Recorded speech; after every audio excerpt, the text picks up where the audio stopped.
2 ஏக்கருக்கு கீழே இருக்கக்கூடிய விவசாயிகளுடைய பிள்ளைகளை அரசே படிக்க வைக்கும்னு சொல்றாரு. அது பாசிபிளா அப்படின்னு கேக்குறாங்க. யாருக்கு? அது பாசிபிள் இல்ல. ஒவ்வொரு மாசமும் 5000த்தையும் 3000த்தையும் எடுத்து கொடுக்கக்கூடியது பாசிபிள்னா இது ஏன் பாசிபிள் இல்லை? படிக்க வைக்கக்கூடியது. அரசு கல்லூரிகள் எல்லாம் மூடிட்டீங்களான்னு கேட்குறேன். அப்போ உயர்நிலை கல்விகளுக்கு படிக்க வைக்க வேண்டியது அரசினுடைய கடமைன்னு சொல்கிறேன். அதை படிக்க வைக்கிறதுக்கான விவசாயிகள் வீட்டு பிள்ளைகளையே படிக்க வைக்கலன்னு கேட்குறாரு. மாட்டுக்கும் மனுஷனுக்கும் தண்ணிக்கும் ஆட்டுக்கும் மரத்துக்கும் மாநாடு நடத்திட்டு இருக்கிறாரு. அப்போ பாசிபிள் இல்லைன்னு சொல்ல வேண்டியதானே? பொறியியலோ மருத்துவமோ வந்து ஜஸ்ட் லைக் தட் கொஞ்சம் செலவு ஆகிறது இல்லை.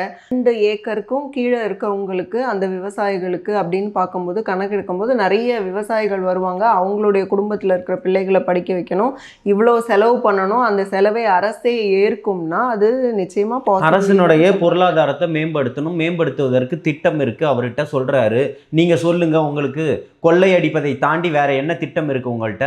அரசு துறைகள்ல அத்தனை துறைகள்லையும் லஞ்ச லாவணியங்கள் வழிஞ்சோடிக்கிட்டு இருக்கு. கஞ்சா நேற்று வரைக்கும் பிடிபட்டு இருக்குது.